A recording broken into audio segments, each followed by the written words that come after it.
नमस्कार दोस्तों, आप सभी का स्वागत है एग्ज़ाम फर्स्ट चैनल पर।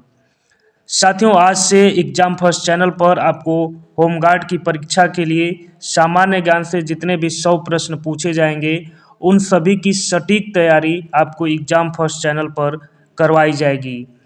तो आप सभी साथी जो भी इधर-उधर साथी भटक रहे हैं, उन सभी साथियों से नम्र निवेदन है कि वो लोग एग्ज़ाम फर्स्ट चैनल को सब्सक्राइब कर लें और यहाँ पर आपको होमगार्ड की परीक्षा से पूरा जो सिलेबस है उसके अकॉर्डिंग जो 100 प्रश्न पूछे जाएंगे, उन सभी प्रश्नों की तैयारी जो है यहाँ पर इस चैनल के माध्यम से आपको करवाया जाएगा। साथियों, जैसा कि आपने सिलेबस देखा है, तो जो सिलेबस है वो जो जनरल परीक्षाओं का सिलेबस है, उसी तरह का सिलेबस दिया गया है।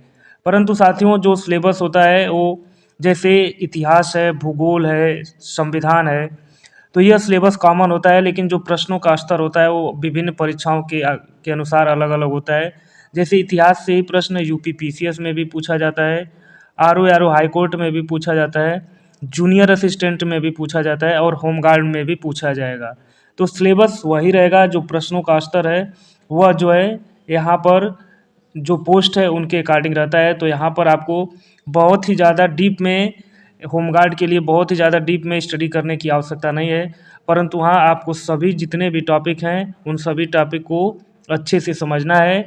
और एक जो रामबाण तरीका है होमगार्ड परीक्षा को पास करने का, वह तरीका है कि आप जितने से ज़्यादा प्रश्नों का अगर आप प्रैक्टिस कर पाते हैं, व्याख्या सहित प्रैक्टिस कर पाते हैं, तो निस्संदेह यह जो है आपको जो सामान्य ज्ञान के 100 प्रश्न पूछे जाएंगे, उसमें आपको पूरा मदद मिलेगा। तो जितने भी साथी एग्ज़ाम फर्स्ट चैनल पर नए हैं, पहली बार जुड़ रहे हैं, वो सभी साथी कमर कस लें और यहाँ पर पूरी तैयारी सिलेबस के अकॉर्डिंग और पूरा व्याख्यात्मक तरीके से आपको यहाँ पर डेली प्रैक्टिस सेट के माध्यम से तैयारी करवाई जाएगी।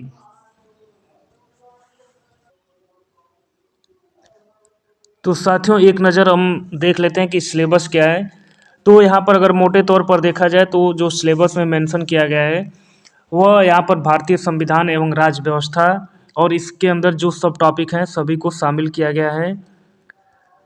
भारत का इतिहास एवं संस्कृति, विश्व एवं भारत का भूगोल और प्राकृतिक संसाधन, जनसंख्या एवं नगरीकरण।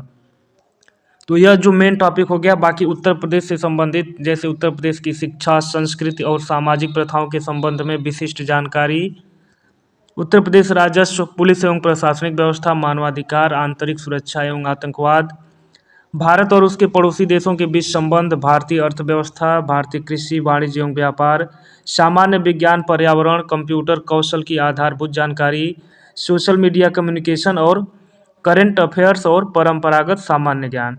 तो साथियों, जिस तरह से सिलेबस में आपको दिया गया है, तो यहाँ पर सभी टॉपिक को इन्होंने टच करने का प्रयत्न किया है। तो इसलिए अगर आपको अपनी जो तैयारी है, तो ये नहीं आपको क्या छोड़ना है क्या नहीं, कि यहाँ पर पूरे सभी जो टॉपिक्स हैं सभी को यहाँ पर इंक्लूड कर दिया गया है। तो आपको सभी टॉपिक का एक विस्तृत अध्ययन, एक जो पूरा आपको डीप फ्रेमवर्क बनाना पड़ेगा, तभी आप जो है उन 100 प्रश्नों को कर पाएंगे, क्योंकि यहाँ पर सिलेबस में सारा कुछ जो जीएस के अंदर आता है सभी कुछ मेंशन कर दिया गया है। तो साथियों, अब यहाँ से हम लोग पूरा जो है हम लोग डेली जो जब तक परीक्षा नहीं हो जाएगी तब तक हम होमगार्ड के लिए यहाँ पर जो है डेली प्रैक्टिस सेट के माध्यम से ज़रूरत पड़ेगी साथियों। तो व्याख्यात्मक क्लास, मैराथन क्लास भी यहाँ पर आपको एग्ज़ाम के अंतिम दिनों में एग्ज़ाम फर्स्ट चैनल के द्वारा प्रोवाइड कराया जाएगा। तो यहाँ पर साथियों आपको जो है पूरी तरह से अपनी तैयारी को पूरा फोकस करना है। और जितने भी जो भी साथी यूपी पुलिस का एग्ज़ाम देते हुए आए हैं, तो उनके लिए यह जो एक फ्रेमवर्क बनाना आसान होगा, क्योंकि पूरा जो यूपी पुलिस का जो सिलेबस होता है उसी के अकॉर्डिंग यहाँ पर आपको प्रश्न पूछे जाने की संभावना है। और साथियों, जीएस में जो यहाँ पर संविधान जो है भारतीय संविधान, वहाँ से प्रश्नों की संख्या अब तक का जो इतिहास रहा है पुलिस में या यूपीएसआई में, तो यहाँ पर जो संविधान का पोर्शन है वहाँ पर प्रश्नों की संख्या ज़्यादा रही है और बहुत ही ज़्यादा महत्वपूर्ण योगदान रहता है। तो सबसे पहले हम जो संविधान है उससे रिलेटेड प्रश्नों को यहाँ पर देखेंगे। इसी तरह से इतिहास, भूगोल, पर्यावरण, सामान्य विज्ञान सभी प्रश्नों को हम यहाँ पर व्याख्यात्मक हल देखते जाएंगे। तो आप सभी साथी आज से आग्रह है कि वीडियो को पूरा शुरू से अंत तक देखिएगा और चैनल को सब्सक्राइब कर लीजिएगा। प्रतिदिन जो है देखने का प्रयत्न करिएगा, स्किप मत करिएगा, तभी आपका जो एक जीएस का पोर्शन है वो आपको अच्छे से तैयार हो पाएगा। आप लोगों की मांग पर अगर यहाँ पर पहले तो बहुविकल्पीय प्रश्नों के माध्यम से देखेंगे, लेकिन अगर आप लोग कमेंट करेंगे तो आपको और भी तरीकों से तैयारी कराया जाएगा। जैसे आपको व्याख्यात्मक जो है थ्योरेटिकल भी पोर्शन आपको यहाँ पर तैयार करवाया जाएगा। तो साथियों आइए शुरुआत करते हैं। सर्वप्रथम बजरंगबली को नमन करते हैं और जो है कि आज से हम यहाँ पर जो भारतीय संविधान एवं राज्य व्यवस्था है वहाँ से पूरा सिलेबस वाइज जो है प्रश्नों को शुरुआत करेंगे। और आप सभी से आशा और पूर्ण उम्मीद है कि आप सभी जो है वीडियो को अंत तक देखेंगे। तो साथियों आइए शुरुआत करते हैं। पहला जो टॉपिक है भारत का संविधान विकास, भारत का संवैधानिक विकास एवं संविधान। तो यहाँ से जो प्रश्नों का स्तर है वो आप देखते चलिएगा और प्रश्नों के स्तर से आपको ज़्यादा जो उसकी व्याख्या है उस पर ध्यान देना है। तो यहाँ से पहला प्रश्न हम उठाते हैं कि निम्नलिखित में से कौन सा ए बी डायसी के द्वारा प्रस्तावित विधि के शासन की अभिधारणा या सिद्धांत नहीं है। तो यहाँ पर प्रश्न को पढ़ना है और साथियों आप सर्वप्रथम जो है अपना उत्तर देने का प्रयास करेंगे। उसके बाद नीचे जो है एक्सप्लेनेशन से आप उस प्रश्न को क्लियर करते चलेंगे। आप वीडियो को बार बार देखेंगे, 1 से 2 बार देखेंगे तो आपका जो कॉन्फिडेंस है वो मजबूत होता चला जाएगा। तो यहाँ पर इस प्रश्न का जो सही उत्तर है वह साथियों विकल्प ए यानी कि राष्ट्र प्रमुख की सर्वोच्चता। अब पूरा व्याख्या देखेंगे कि ए बी डायसी विधि के शासन के सिद्धांत के संदर्भ में 3 अलग अलग सिद्धांत विधि कानून की सर्वोच्चता, विधि के समक्ष समानता तथा वैधानिक भावना की प्रधानता को परिभाषित करता है। और राष्ट्र प्रमुख की सर्वोच्चता डायसी के द्वारा प्रस्तावित विधि के शासन की अभिधारणा नहीं है। अगला प्रश्न देखेंगे कि भारतीय संविधान सरकार की संसदीय प्रणाली का प्रावधान करता है और यह प्रणाली किस देश के नमूने पर आधारित है। तो साथियों यह जो है यूनाइटेड किंगडम यानी कि ब्रिटेन के जो है मॉडल पर आधारित है। तो यहाँ पर व्याख्या देखेंगे कि भारतीय संविधान में सरकार की संसदीय प्रणाली का प्रावधान यूनाइटेड किंगडम देश के नमूने पर आधारित है। विधि का शासन, विधायी प्रक्रिया, कैबिनेट प्रणाली इत्यादि यूनाइटेड किंगडम से लिया गया है। तो यहाँ पर यह स्पष्ट है कि जो संसदीय प्रणाली है वह यूनाइटेड किंगडम यानी कि ब्रिटेन की देन है। और इसके अलावा विधि का शासन, विधायी प्रक्रिया, कैबिनेट प्रणाली आदि भी ब्रिटेन से लिया गया है। निम्नलिखित में से किसने संविधान के प्रत्येक पृष्ठ के किनारों यानी बॉर्डर को डिजाइन किया था और इसे कलाकृतियों से सजाया था। तो इस प्रश्न का जो साथियों उत्तर है वह विकल्प बी यानी कि श्री नंदलाल बोस ने। अब यहाँ पर व्याख्या देखिएगा, यहाँ पर 2 लोगों का नाम आता है, एक प्रेम बिहारी नारायण रायजादा और नंदलाल बोस का। तो इन दोनों लोगों में आपको यह देखना है कि दोनों लोगों के कार्य अलग अलग हैं। तो यहाँ पर व्याख्या हम देखेंगे कि शांति निकेतन के कलाकार श्री नंदलाल बोस द्वारा संविधान के प्रत्येक पृष्ठ के किनारों यानी बॉर्डर को डिजाइन किया गया था और इसे कलाकृतियों से सजाया गया था। जबकि प्रेम बिहारी नारायण रायजादा ने भारत के मूल संविधान को हाथ से लिखा था। तो साथियों यह भी एक प्रश्न आपसे पूछा जा सकता है कि भारतीय संविधान को, मूल संविधान को हाथों से किसने लिखा था। तो यह कौन लिखे थे, इनका नाम प्रेम बिहारी नारायण रायजादा था। निम्नलिखित में से कौन 1946 में भारत की संविधान सभा के अध्यक्ष थे। तो इस प्रश्न का जो उत्तर है वह विकल्प ए यानी कि डॉक्टर राजेंद्र प्रसाद।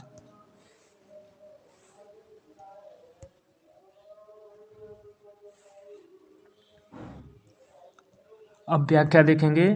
साथियों मैं बार बार कह रहा हूं कि व्याख्या को आप ध्यान से देखिएगा। संविधान सभा का गठन वर्ष 1946 में हुआ, जिसमें 11 दिसंबर को आयोजित दूसरी बैठक में अस्थायी अध्यक्ष डॉक्टर राजेंद्र प्रसाद निर्वाचित हुए। इससे पूर्व 9 दिसंबर को संविधान सभा के अस्थायी अध्यक्ष के तौर पर डॉक्टर सच्चिदानंद सिन्हा को नामित किया गया था और संविधान सभा के सदस्यों का चुनाव अप्रत्यक्ष रूप से प्रांतीय विधानसभा के सदस्यों के द्वारा किया गया था। तो यहाँ पर देख सकते हैं कि 9 दिसंबर को संविधान सभा के अस्थायी अध्यक्ष के तौर पर डॉक्टर सच्चिदानंद सिन्हा को नामित किया गया था और 11 दिसंबर को आयोजित जो दूसरी बैठक हुई थी उसमें अस्थायी अध्यक्ष के रूप में डॉक्टर राजेंद्र प्रसाद को निर्वाचित किया गया था। भारत के लिए एक संविधान सभा का विचार पहली बार किसके द्वारा पेश किया गया था। तो यहाँ पर यह बात ध्यान देने योग्य है कि यहाँ पर संविधान सभा बनाने का विचार जो है पहली बार किसके द्वारा पेश किया गया था। तो इस प्रश्न का जो सही उत्तर है वह विकल्प डी यानी कि एम.एन. रॉय के द्वारा। अब पूरा व्याख्या देखेंगे कि एम.एन. रॉय 1934 में भारत के लिए संविधान सभा का विचार करने वाले सबसे पहले व्यक्ति थे। वर्ष 1924 में मोतीलाल नेहरू ने अंग्रेजी सरकार के समक्ष संविधान सभा के निर्माण की मांग प्रस्तुत की। इसके पश्चात वर्ष 1934 ईस्वी में एम.एन. रॉय ने भारत के लिए औपचारिक रूप से संविधान सभा का विचार प्रस्तुत किया, जिसे मूर्त रूप देने का कार्य पंडित जवाहरलाल नेहरू द्वारा किया गया था। और इसके पश्चात कांग्रेस के फैजपुर अधिवेशन 1937 में संविधान सभा के अर्थ एवं महत्व की व्याख्या की गई थी। तो फैजपुर अधिवेशन किस वर्ष हुआ था? 1937 में। और उल्लेखनीय है कि वर्ष 1934 में रांची में गठित स्वराज पार्टी ने संविधान सभा के गठन की मांग सर्वप्रथम की थी। अगला प्रश्न देखेंगे कि सरकार के संसदीय स्वरूप का दूसरा नाम निम्नलिखित में से कौन सा नहीं है। तो इस प्रश्न का जो सही उत्तर है वह विकल्प ए यानी कि राजशाही शासन इसका दूसरा नाम नहीं है, बल्कि वेस्टमिंस्टर मॉडल, कैबिनेट सरकार और उत्तरदायी शासन इसका दूसरा नाम हो सकता है। तो यहाँ पर हम व्याख्या देखेंगे कि सरकार का संसदीय स्वरूप लोकतांत्रिक शासन व्यवस्था की वह प्रणाली है जिसमें कार्यपालिका अपने लोकतांत्रिक वैधता विधायिका के माध्यम से प्राप्त करती है और विधायिका के प्रति उत्तरदायी होती है। अतः संसदीय प्रणाली में कार्यपालिका और विधायिका एक दूसरे से परस्पर संबंधित होते हैं। इस प्रणाली में राज्य विधायिका का मुखिया राष्ट्रपति तथा सरकार का मुखिया प्रधानमंत्री होता है और इसमें मंत्रिपरिषद जो है सामूहिक रूप से लोकसभा के प्रति उत्तरदायी होती है। भारतीय संसदीय व्यवस्था में राष्ट्रपति नाम मात्र के कार्यपालिका प्रमुख हैं तथा प्रधानमंत्री व उसका मंत्रिमंडल वास्तविक कार्यपालिका प्रमुख है। और भारत में संसदीय व्यवस्था का स्वरूप विस्तृत रूप से ब्रिटिश संसदीय व्यवस्था पर आधारित है, लेकिन ब्रिटिश संसदीय व्यवस्था में ब्रिटिश राजशाही के स्थान पर भारत में गणतंत्रीय पद्धति को अपनाया गया है, अर्थात भारत में राज्य का प्रमुख यानी कि राष्ट्रपति निर्वाचित होता है, जबकि ब्रिटेन में राज्य का प्रमुख राजा या रानी आनुवांशिक होते हैं। तो यहाँ पर भारत में जो है गणतंत्रात्मक शासन है, अर्थात जो भारत के राष्ट्रपति हैं वह जो है उनको चुना जाता है, ऐसा नहीं कि वह किसी एक परिवार से या राजशाही की तरह जो है अपने जनरेशन वाइज नहीं बैठते हैं। राष्ट्रपति का यहाँ पर हर 5 साल में चुनाव किया जाता है। किस वर्ष में भारत सरकार अधिनियम 1935 में प्रावधानों के अनुसार भारत का संघीय न्यायालय स्थापित किया गया था? तो इस प्रश्न का जो सही उत्तर है वह विकल्प डी यानी कि 1937 में। भारत का संघीय न्यायालय भारत शासन अधिनियम 1935 के तहत 1 अक्टूबर 1937 को स्थापित किया गया। इसमें कुल 7 न्यायाधीशों का प्रावधान था और इसके प्रथम मुख्य न्यायाधीश सर मॉरिस ग्वायर थे। प्रश्नों का स्तर आप यहाँ पर देख सकते हैं, तो आप निसंदेह जो है इन प्रश्नों को स्किप मत करिएगा, पूरा वीडियो अंत तक देखिएगा तो आपको बहुत ही ज़्यादा फायदा मिलने वाला है। भारतीय संविधान के निर्माताओं द्वारा किस देश के संविधान से केंद्र के पास अवशिष्ट शक्तियाँ होने की संकल्पना को लिया गया था? तो इस प्रश्न का जो सही उत्तर है वह विकल्प सी यानी कि कनाडा। अवशिष्ट शक्तियाँ आप ऐसा मान सकते हैं कि ऐसी शक्तियाँ जो जिनका कन्फर्म नहीं है कि वो राज्य का अधिकार हो, तो उनको जो है अवशिष्ट शक्तियाँ होती हैं और वो उनका अधिकार जो है केंद्र के द्वारा उन पर नियंत्रण किया जाता है। अब पूरा व्याख्या देखेंगे कि भारतीय संविधान में केंद्र के पास अवशिष्ट शक्तियों की अवधारणा कनाडा के संविधान से लिया गया है। तो यह फैक्ट आपको याद रखना है कि अवशिष्ट शक्तियों की जो अवधारणा है वो कहाँ से लिया गया है, तो वह कनाडा के संविधान से लिया गया है। इसके अतिरिक्त अर्ध संघात्मक सरकार और सशक्त केंद्र की संकल्पना भी कनाडा के संविधान से लिया गया है। यहाँ पर और जो पॉइंट है हम देखेंगे कि मौलिक अधिकार व संविधान की सर्वोच्चता जो है वो अमेरिका से लिया गया है। प्रस्तावना की भाषा व समवर्ती सूची, तो यह कहाँ से लिया गया है, यह जो है ऑस्ट्रेलिया से लिया गया है। और सरकार का संसदीय स्वरूप, एकल नागरिकता व विधि का शासन, यह जो है ब्रिटेन के संविधान से लिया गया है। निम्नलिखित में से किस अधिनियम को मॉन्टेग्यू चेम्सफोर्ड सुधार के रूप में जाना जाता है? तो इस प्रश्न का जो सही उत्तर है वह विकल्प ए यानी कि भारत सरकार अधिनियम 1919 को मॉन्टेग्यू चेम्सफोर्ड सुधार के रूप में जाना जाता है।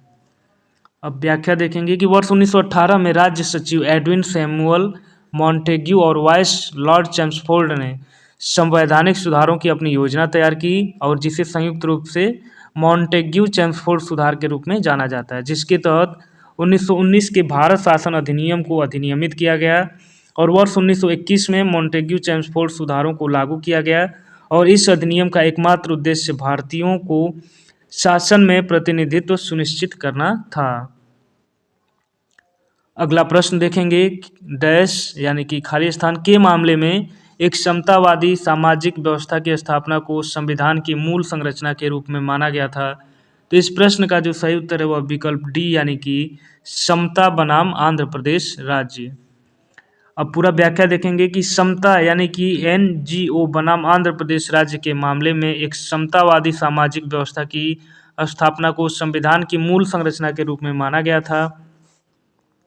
आदिवासी अधिकारों के लिए दक्षिण भारत के एक एनजीओ समता ने भारत के सर्वोच्च न्यायालय में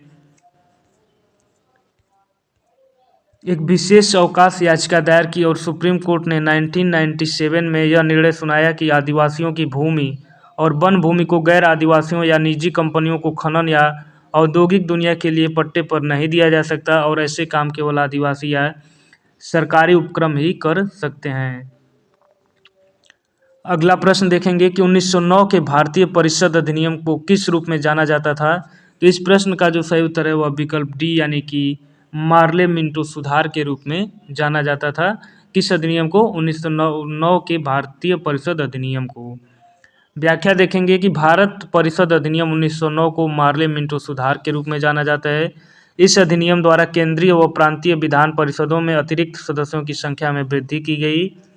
विधायिका के साथ साथ कार्यपालिका में भी भारतीय प्रतिनिधित्व सुनिश्चित किया गया और विधान परिषदों में निर्वाचित सदस्यों को शामिल किए जाने का प्रावधान किया गया तथा इसकी सबसे बड़ी विशेषता यह थी कि इसमें पहली बार सांप्रदायिक प्रतिनिधित्व को शामिल किया गया। तो सबसे पहले जो है सांप्रदायिक प्रतिनिधित्व को शामिल किया गया किस अधिनियम के द्वारा? तो 1909 के भारतीय परिषद अधिनियम के द्वारा और जिसको हम मार्ले मिंटो सुधार के नाम से भी जानते हैं। भारतीय संविधान में शक्तिशाली केंद्र वाला संघ यानी कि फेडरेशन विद स्ट्रॉन्ग सेंटर निम्नलिखित में से किस संविधान से ली गई विशेषता है? तो इस प्रश्न का जो सही उत्तर है वह विकल्प सी यानी कि कनाडा के संविधान से ली गई यह विशेषता है। भारतीय संविधान में शक्तिशाली केंद्र वाला संघ यानी कि federation with strong centre Canada के संविधान से लिया गया है और ऑस्ट्रेलिया के संविधान से समवर्ती सूची, संसद के दोनों सदनों की संयुक्त बैठक, दक्षिण अफ्रीका के संविधान से संविधान संशोधन की प्रक्रिया तथा राज्यसभा के सदस्यों का निर्वाचन और ब्रिटेन के संविधान से विधि का शासन, संसदीय शासन प्रणाली और एकल नागरिकता आदि प्रावधान लिए गए हैं। संविधान सभा के उस सदस्य का नाम बताइए जिन्होंने कहा कि हमारे संविधान की प्रस्तावना में उन बातों को अभिव्यक्त किया गया है जिनके बारे में हमने सोचा था या इतने लंबे समय से जिनका सपना देखा था। तो इस प्रश्न का जो सही उत्तर है वह विकल्प डी यानी कि सर अल्लादी कृष्ण स्वामी अय्यर ने ऐसा कहा था। तो सर अल्लादी कृष्ण स्वामी अय्यर ने कहा कि हमारी संविधान की प्रस्तावना में उन बातों को अभिव्यक्त किया गया है जिनके बारे में हमने सोचा था या इतने लंबे समय से जिनका सपना देखा था। सर अल्लादी कृष्ण स्वामी अय्यर एक प्रसिद्ध न्यायविद, अधिवक्ता और शिक्षा शास्त्री थे। वे उदारवादी दृष्टिकोण के व्यक्ति थे। देश की आज़ादी के बाद वे संविधान सभा के सदस्य भी चुने गए थे और 1929 से 1944 तक उन्होंने ब्रिटिश कालीन मद्रास राज्य के अधिवक्ता के रूप में कार्य किया था। नई दिल्ली में पहली बार संविधान सभा की बैठक कब हुई थी? तो इस प्रश्न का जो सही उत्तर है वह विकल्प सी यानी कि 9 दिसंबर 1946 को। 9 दिसंबर 1946 ईस्वी को संविधान सभा की प्रथम बैठक नई दिल्ली स्थित काउंसिल चैम्बर के पुस्तकालय भवन में हुई थी। सभा के सबसे वरिष्ठ सदस्य सच्चिदानंद सिन्हा को सभा का अस्थायी अध्यक्ष चुना गया था। यहाँ पर यह ध्यान देना है कि जो पहला अध्यक्ष चुना गया था वो अस्थायी अध्यक्ष थे और मुस्लिम लीग ने इस बैठक का बहिष्कार किया और पाकिस्तान के लिए अलग संविधान सभा की मांग की गई थी। भारत में अध्यक्ष यानी कि स्पीकर और उपाध्यक्ष यानी डिप्टी स्पीकर के पद किस प्रावधान के तहत सृजित हुए थे? तो इस प्रश्न का जो सही उत्तर है वह विकल्प सी यानी कि भारत सरकार अधिनियम 1919 के द्वारा ऐसा किया गया था। भारत में लोकसभा अध्यक्ष यानी स्पीकर और उपाध्यक्ष यानी डिप्टी स्पीकर के पद को भारत सरकार अधिनियम 1919 के प्रावधान के तहत सृजित किया गया है। भारतीय संविधान में अनुच्छेद 93 के अंतर्गत लोकसभा के अध्यक्ष और उपाध्यक्ष का प्रावधान है। इसके तहत लोकसभा यथाशीघ्र अपने 2 सदस्यों को अध्यक्ष और उपाध्यक्ष चुनेगी और अनुच्छेद 94 में लोकसभा अध्यक्ष और उपाध्यक्ष का पद त्याग और पद से हटाए जाने का प्रावधान किया गया है। तो यहाँ पर 2 अनुच्छेद यानी कि अनुच्छेद 93 में अध्यक्ष और उपाध्यक्ष का प्रावधान है और अनुच्छेद 94 में उनका पद त्याग और पद से हटाए जाने का प्रावधान किया गया है। भारतीय संविधान को कब अपनाया गया था? तो इस प्रश्न का जो सही उत्तर है वह विकल्प सी यानी कि 26 नवंबर 1949 को अपनाया गया था। भारतीय संविधान को संविधान सभा द्वारा 26 नवंबर 1949 को अपनाया गया था। 26 नवंबर 1949 को अपनाए गए संविधान में 395 अनुच्छेद, 22 भाग और 8 अनुसूचियां थीं। इसे 26 जनवरी 1950 को इसे पूर्ण रूप से लागू किया गया था। 24 जनवरी 1950 को संविधान सभा के 284 सदस्यों ने हस्तलिखित संविधान पर हस्ताक्षर किए, जिसमें कुल कितनी महिलाएं शामिल थीं? तो इस प्रश्न का जो सही उत्तर है वह विकल्प सी यानी कि कुल 15 महिलाएं उसमें शामिल थी। 24 जनवरी 1950 को संविधान सभा की अंतिम बैठक हुई, जिसमें संविधान सभा द्वारा डॉक्टर राजेंद्र प्रसाद को स्वतंत्र भारत का प्रथम राष्ट्रपति चुना गया और संविधान सभा की इस बैठक में कुल 284 सदस्यों ने भाग लिया था, जिसमें 15 जो है महिला सदस्य भी थीं। बैठक में उपस्थित सभी सदस्यों ने हस्तलिखित संविधान पर अपने अपने हस्ताक्षर किए थे। भारत का मूल रूप संविधान किसके द्वारा हाथ से लिखा गया था? तो इस प्रश्न का जो सही उत्तर है वह विकल्प सी यानी कि प्रेम बिहारी नारायण राय जादा के द्वारा जो मूल रूप है संविधान का वह हाथों से लिखा गया था। 26 जनवरी 1950 को प्रवृत्त हुए मूल भारतीय संविधान एक मुद्रित दस्तावेज नहीं था, यानी कि यह प्रिंटेड नहीं था। इसकी मूल प्रति हिंदी और अंग्रेजी दोनों में ही हस्तलिखित थी। प्रेम बिहारी नारायण रायजादा ने इसकी हस्तलिपि तैयार की थी तथा आचार्य नंदलाल बोस के मार्गदर्शन में शांति निकेतन के कलाकारों ने इसे अलंकृत किया था और यह दस्तावेज जो है अब भारत की संसद भवन के पुस्तकालय में संरक्षित की गई है। संविधान सभा से जुड़ी निम्नलिखित घटनाओं को उनके कालक्रम के अनुसार लिखें और सबसे पहले घटी घटना से शुरू करके सबसे अंत में घटी घटना तक यहाँ पर जो है मैच कराना है। तो यहाँ पर यह देखना है कि कौन सी घटना पहले हुई, उसके बाद कौन सी घटना हुई। तो यहाँ पर जो है विकल्प ए यानी कि ABCD का जो क्रम है वह सही है। तो आइए पूरा यहाँ पर देखते हैं व्याख्या। उद्देश्य यानी कि संकल्प जो है सर्वसम्मत से अंगीकृत हुआ था, तो यह 22 जनवरी 1947 को। राष्ट्रध्वज अंगीकृत हुआ था, तो यह 22 जुलाई 1947 को। और संविधान सभा द्वारा पारित और स्वीकृत हुआ था, तो यह 26 नवंबर 1949 को। और जनगण मन राष्ट्रगान के रूप में कब अंगीकृत हुआ था? तो यह जो है 24 जनवरी 1950 को अंगीकृत हुआ था। भारत के संविधान को 1946 की कैबिनेट मिशन योजना के तहत गठित एक संविधान सभा द्वारा तैयार किया गया था।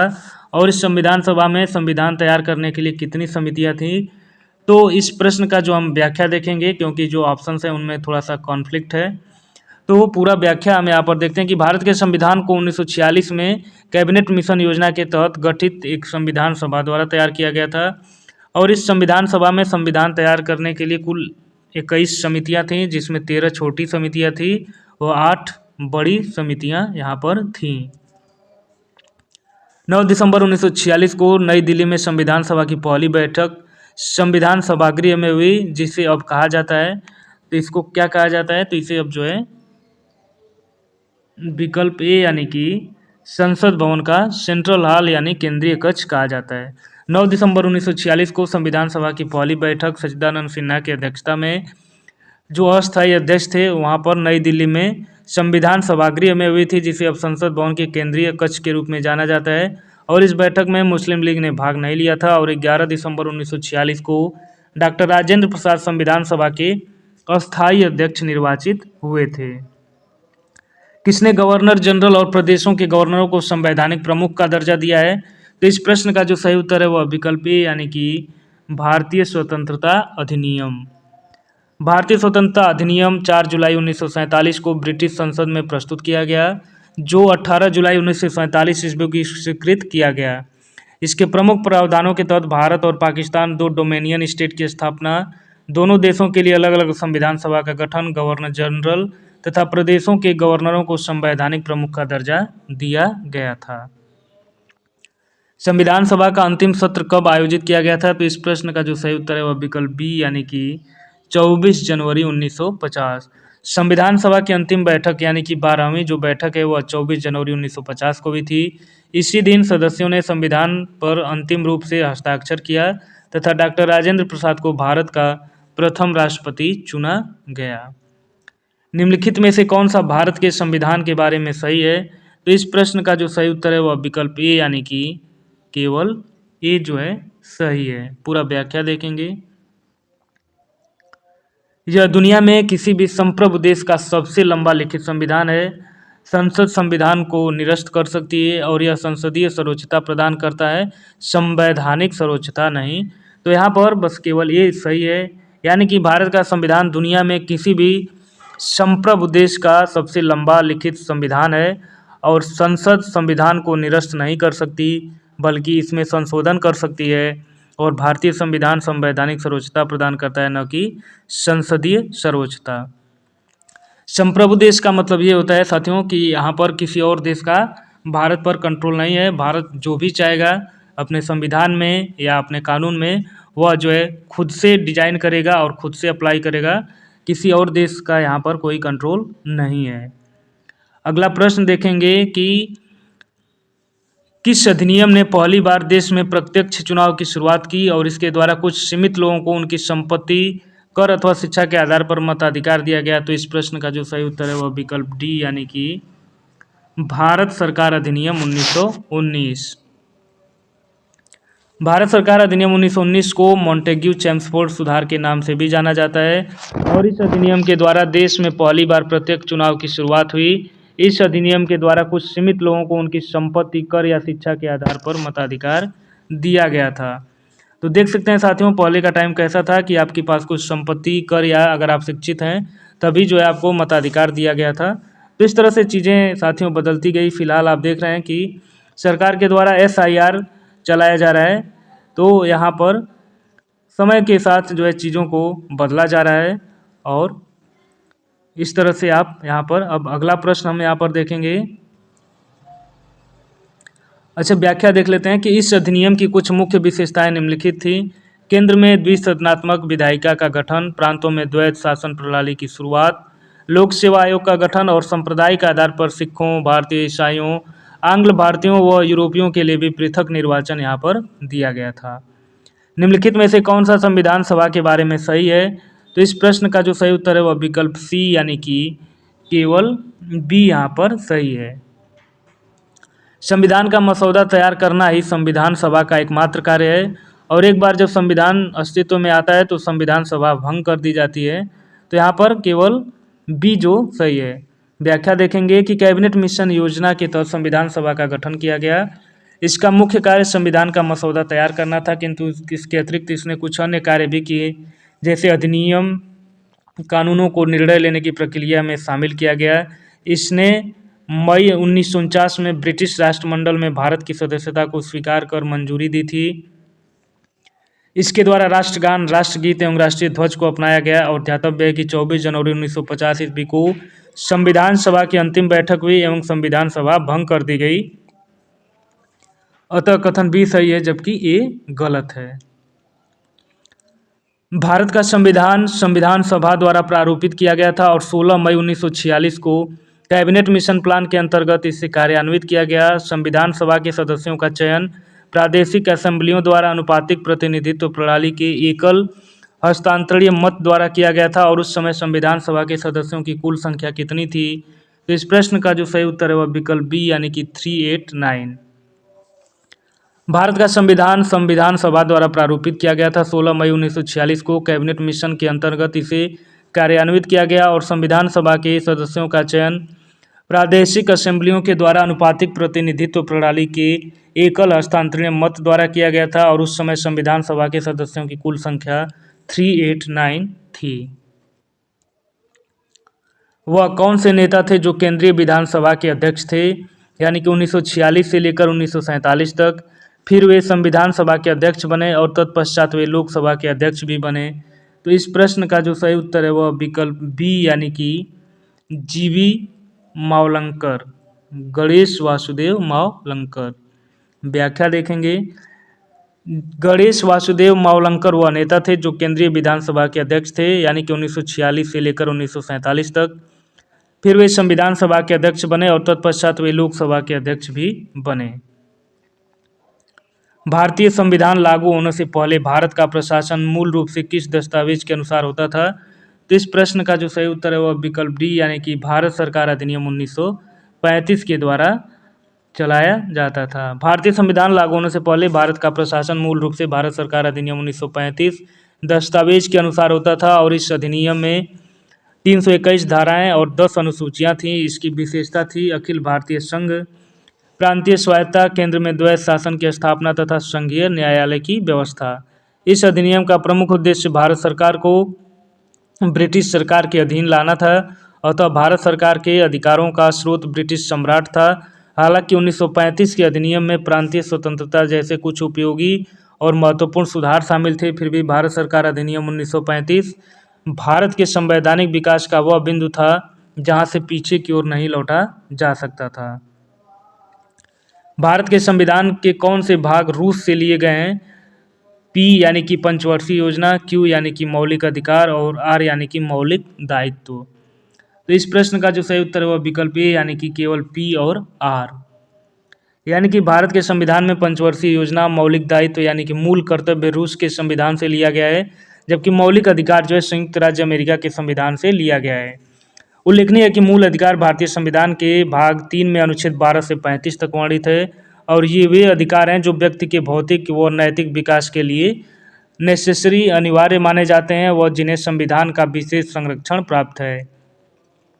वहीं संविधान में 42वें संशोधन अधिनियम 1976 द्वारा एक नया भाग 4 क तथा अनुच्छेद 51 क को जोड़कर नागरिकों के लिए कुल 10 मौलिक कर्तव्यों का समावेश किया गया, जिसमें बाद में 86वें संविधान संशोधन 2002 द्वारा 11वां मूल कर्तव्य भी जोड़ा गया।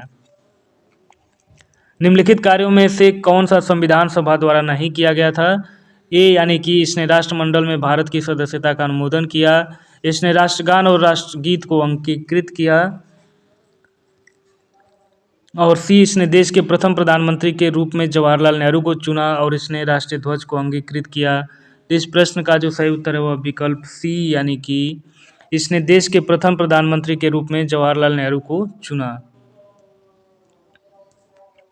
संविधान द्वारा संविधान निर्माण के अतिरिक्त निम्न कार्य किए गए। मई 1949 में राष्ट्रमंडल में भारत की सदस्यता का सत्यापन, 22 जुलाई 1947 को राष्ट्रध्वज को अपनाया गया, 24 जनवरी 1950 को राष्ट्रगान और राष्ट्रगीत को अपनाया गया और 24 जनवरी 1950 को राजेंद्र प्रसाद को राष्ट्रपति के रूप में चुना गया और जवाहरलाल नेहरू को भारतीय जनता द्वारा प्रधानमंत्री के रूप में चुना गया।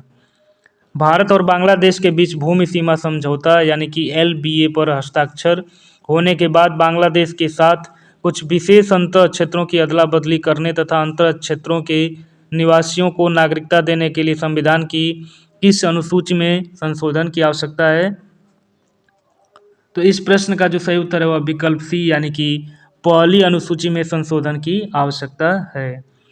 भारतीय संविधान की प्रथम अनुसूची में भारतीय संघ के घटक राज्यों एवं संघ शासित क्षेत्रों का उल्लेख है, अतः यदि भारत एवं बांग्लादेश के मध्य अंतर क्षेत्रों की अदला बदली हेतु समझौते को लागू किया जाता है तो प्रथम अनुसूची में संशोधन की आवश्यकता होगी और भारतीय संविधान का 100वां संविधान संशोधन अधिनियम इसी विषय से संबंधित है जो वर्ष 2015 में पारित किया जा चुका है। भारतीय संविधान का कौन सा अनुच्छेद नए राज्यों के गठन के विषय में है? तो इस प्रश्न का जो सही उत्तर है वह विकल्प ए यानी कि अनुच्छेद 3। भारतीय संविधान के अनुच्छेद 3 के अनुसार संसद को नए राज्यों का निर्माण और वर्तमान राज्यों के क्षेत्रों, सीमाओं या नामों में परिवर्तन करने का अधिकार है।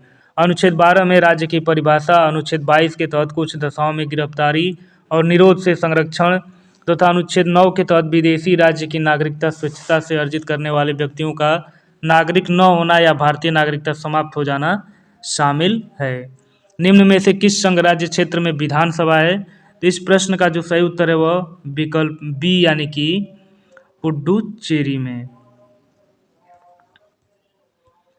भारत देश में कुल 8 संघ राज्य क्षेत्र हैं जो क्रमशः अंडमान और निकोबार द्वीप समूह, चंडीगढ़, दादर और नगर हवेली तथा दमन और दीव, दिल्ली, लक्षद्वीप, लद्दाख, जम्मू एवं कश्मीर और पुडुचेरी है। इन 8 संघ राज्य क्षेत्रों में से दिल्ली एवं पुडुचेरी राज्यों में एक विधानसभा और मंत्रियों की मंत्रिपरिषद है। 5 अगस्त 2019 को जम्मू कश्मीर पुनर्गठन बिल पास होने व 9 अगस्त को राष्ट्रपति द्वारा अधिसूचित होने के बाद 2 नए संघ शासित प्रदेश जम्मू कश्मीर व लद्दाख बन गए।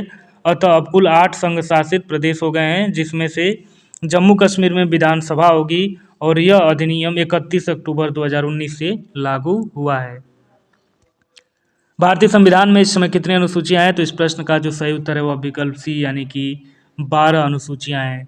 26 जनवरी 1950 को भारतीय संविधान को लागू किया गया। इसमें 395 अनुच्छेद, 8 अनुसूचियां तथा 22 भाग थे और बाद में संविधान में 4 अनुसूचियों को बढ़ाया गया और वर्तमान में संविधान में कुल 12 अनुसूचियां हैं। साथियों, आपको अपना जोश बनाए रखना है, जोश को ठंडा नहीं होने देना है, क्योंकि आप जो है अभी से अगर अपनी अच्छी तैयारी करेंगे, कई बार आप रिवीजन कर लेंगे, तो आपको जो है एग्जाम हॉल में जितने भी सामान्य ज्ञान से प्रश्न पूछे जाएंगे, आप उन प्रश्नों को एक बार सुने रहेंगे, देखे रहेंगे और इस परीक्षा में नेगेटिव मार्किंग नहीं है, तो ज़रूर आपके प्रश्न जो है वहाँ पर सही होने की पूरी संभावना रहेगी। कौन सा राज्य भारतीय संविधान की 6ठी अनुसूची में उल्लिखित नहीं है? तो इस प्रश्न का जो सही उत्तर है वह विकल्प ए यानी कि नागालैंड जो है 6ठी अनुसूची में उल्लिखित नहीं है। यहाँ पर देखेंगे कि भारतीय संविधान में 22 भाग, 395 अनुच्छेद तथा 12 अनुसूचियाँ वर्तमान में है और संविधान की अनुसूची 6 में पूर्वोत्तर के 4 जनजातीय क्षेत्रों यानी कि असम, मेघालय, त्रिपुरा तथा मिजोरम के प्रशासन के संबंध में उपबंध है और नागालैंड का इस अनुसूची में उल्लेख नहीं है। संविधान की निम्नलिखित अनुसूचियों में से किसका सही मेल नहीं है? तो इस प्रश्न का जो सही उत्तर है वह विकल्प डी यानी कि 11वीं अनुसूची में अनुसूचित क्षेत्रों और अनुसूचित जनजातियों के प्रशासन और नियंत्रण के प्रावधान निहित हैं। यही इसी का सही मेल नहीं है। तो कथन डी यानी कि अनुसूची और प्रावधान का सही मेल नहीं है, क्योंकि अनुसूचित क्षेत्रों और अनुसूचित जनजातियों के प्रशासन और नियंत्रण का प्रावधान 5वीं अनुसूची में निहित है, जबकि 11वीं अनुसूची में 73वें संविधान संशोधन अधिनियम 1992 द्वारा पंचायती राज संस्थाओं के अधिकार, शक्तियों और कार्य करने के लिए 29 विषय प्रदान किए गए हैं और अन्य सभी कथन जो है सही सुमेलित हैं।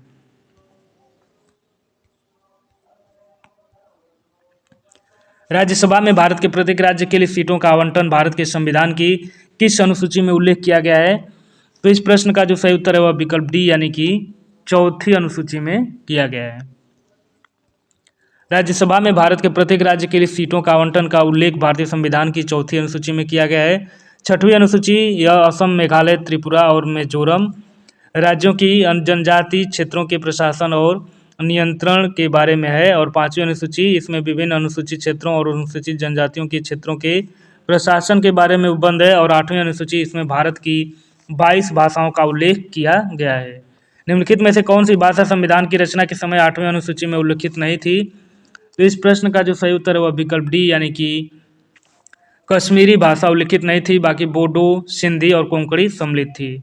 भारतीय संविधान की रचना के समय 8वीं अनुसूची में कश्मीरी भाषा का उल्लेख किया गया था।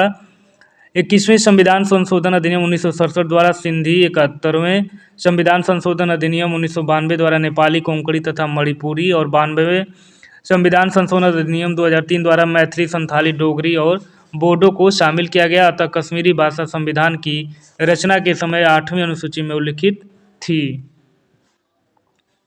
तो दोस्तों यहाँ पर यह बताया गया है कि कौन 8वीं अनुसूची में उल्लिखित थी, तो यहाँ पर कश्मीरी, बाकी बोडो, सिंधी और कोंकणी क्रमशः बाद में जोड़ी गई। राज्य और केंद्र शासित प्रदेशों की सूची भारत के संविधान की अनुसूची में उल्लिखित है। तो इस प्रश्न का जो सही उत्तर है वह विकल्प डी यानी कि पहली अनुसूची में उल्लिखित है। राज्य और केंद्र शासित प्रदेशों की सूची भारत के संविधान की पहली अनुसूची में उल्लिखित है। शपथ और अभिपुष्ट के रूपों का भारत के संविधान की अनुसूची में उल्लेख किया गया है।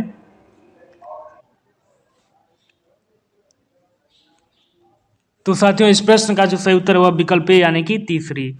शपथ एवं अभिपुष्ट का वर्णन भारतीय संविधान की तीसरी अनुसूची में किया गया है। इसमें संघ तथा राज्यों के मंत्रियों उच्चतम न्यायालय तथा उच्च न्यायालय के न्यायाधीशों, भारत के नियंत्रक, महालेखा परीक्षक, संसद के सदस्यों तथा राज्य विधानमंडल के सदस्यों द्वारा लिए जाने वाले शपथ या प्रतिज्ञान का प्रारूप है।